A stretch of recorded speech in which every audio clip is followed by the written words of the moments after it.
Salam sejahtera, perkenalkan nama saya Krismayanti akan memaparkan tentang analisis kebijakan pendidikan Merdeka Belajar, pengembangan rencana pelaksanaan pembelajaran atau RPP.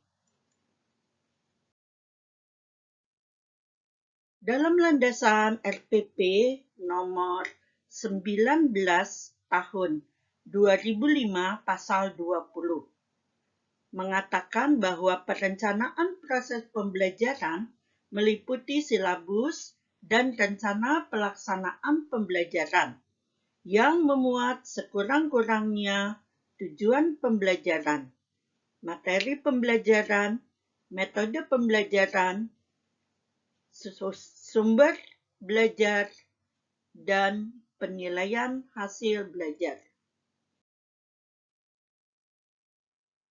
Pengertian dari RPP atau Rencana Pelaksanaan Pembelajaran adalah rencana menggambarkan prosedur dan pengorganisasian pembelajaran untuk mencapai satu kompetensi dasar yang ditetapkan dalam standar isi dan telah dijabarkan dalam silabus.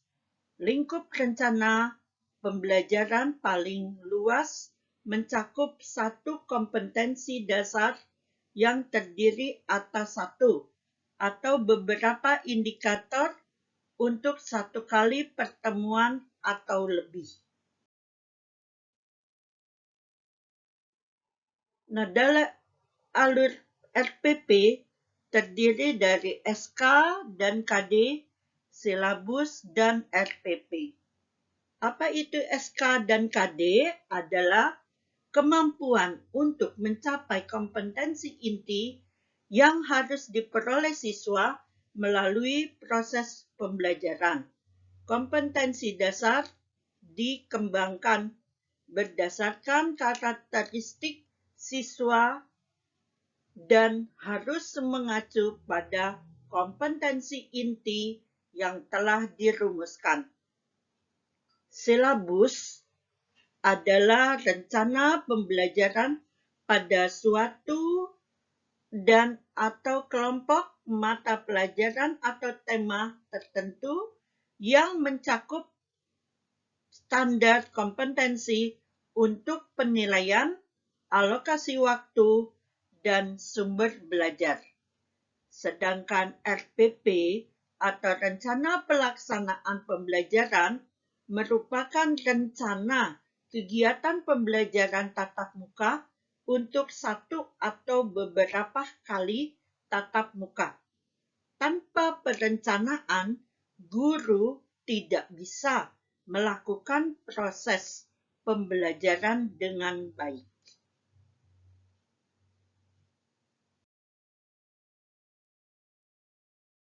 Nah, ada beberapa alur komponen RPP, yaitu mencakup tentang tujuan pembelajaran, materi pembelajaran, metode pembelajaran, langkah-langkah pembelajaran, sumber belajar, dan penilaian hasil belajar.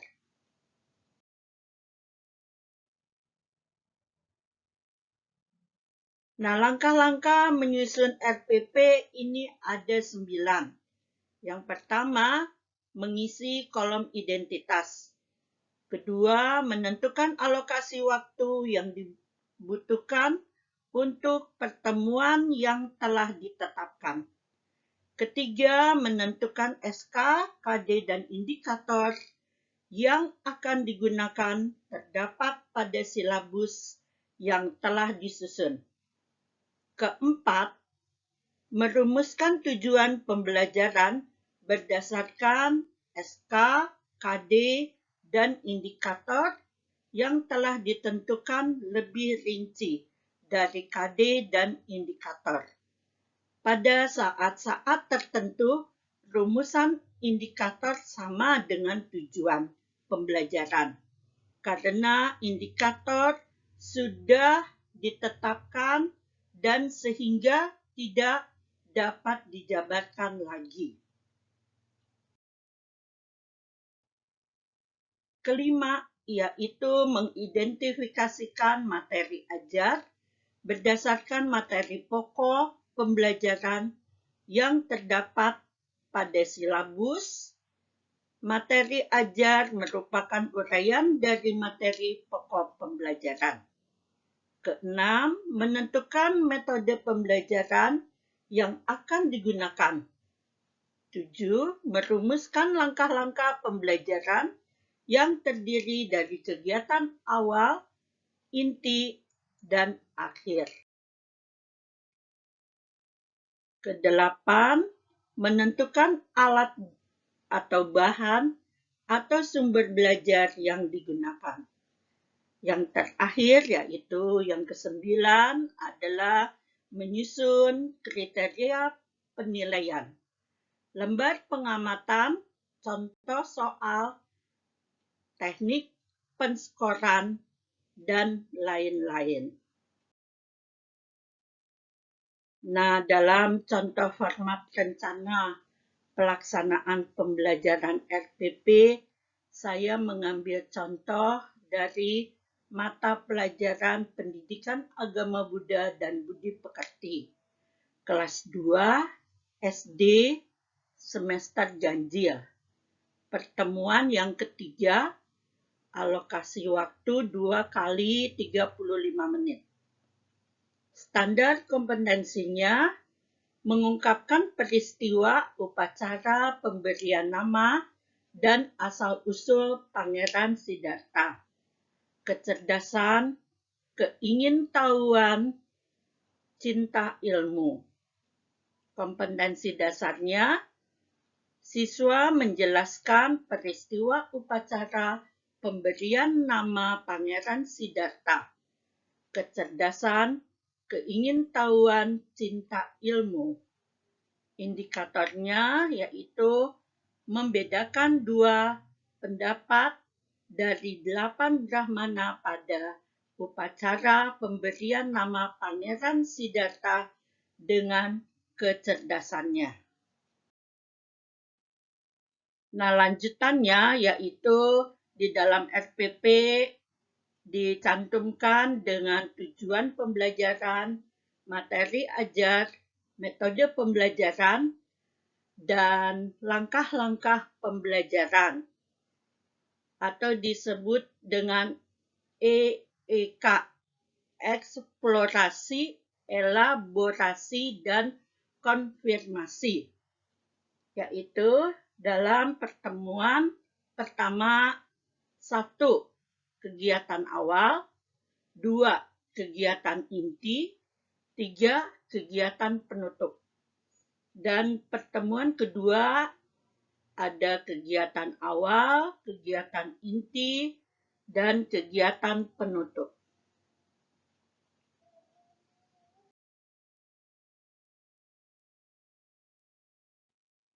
Juga kita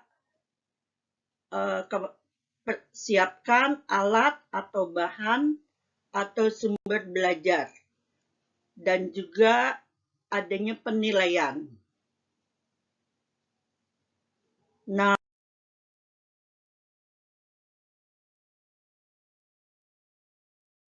problem yang mungkin muncul dalam kurikulum Merdeka, kita bisa menerapkan kurikulum baru tidaklah semudah membalikkan telapak tangan. Oleh karenanya, banyak kendala yang dihadapi oleh para pendidik di lapangan. Kendala-kendala itu antara lain. Yang pertama, kurangnya pengalaman guru dalam memahami kemerdekaan belajar. Kedua, kurangnya referensi penunjang. Ketiga, jalan masuk menuju kepada tahap pembelajaran. Keempat, manajemen waktu. Kelima, kompetensi yang memadai.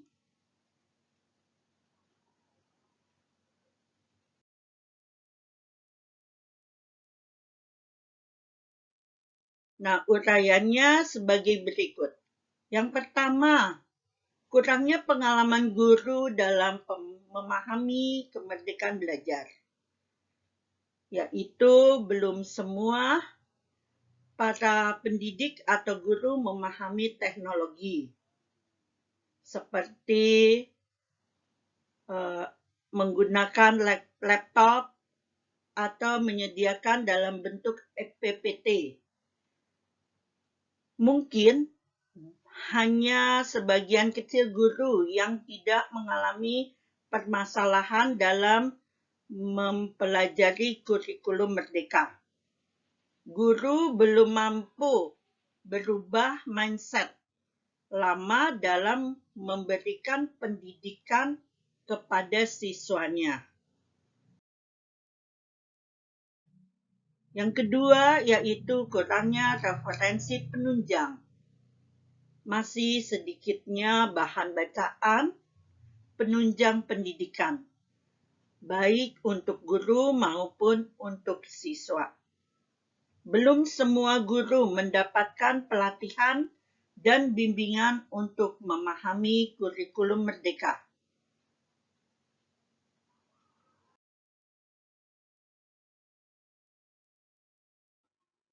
Nah, yang ketiga yaitu jalan masuk menuju kepada tahap pembelajaran.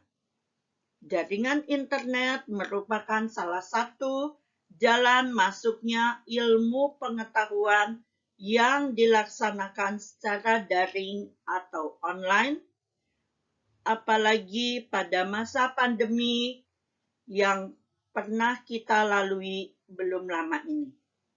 Jaringan internet yang belum merata merupakan salah satu faktor penghambat atau kendala dalam pelaksanaan pembelajaran, apalagi dengan kurikulum merdeka yang sangat membutuhkan keluasan cara pandang, cara berpikir, dan cara mengajar siswa.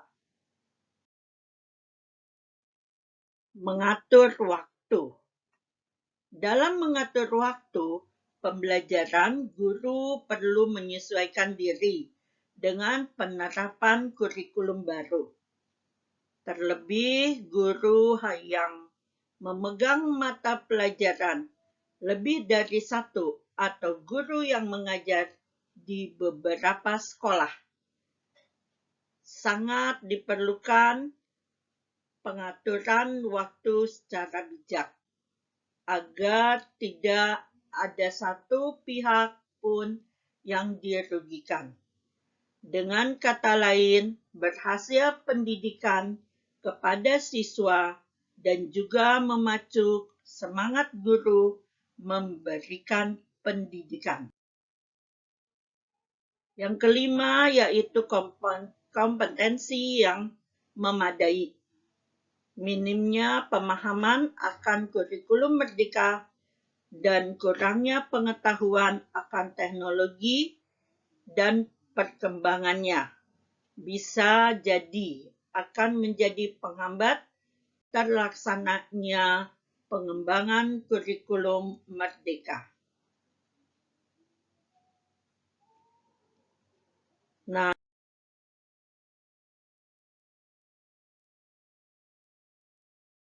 solusinya adalah bijak dalam memecahkan hambatan di atas, yaitu 1.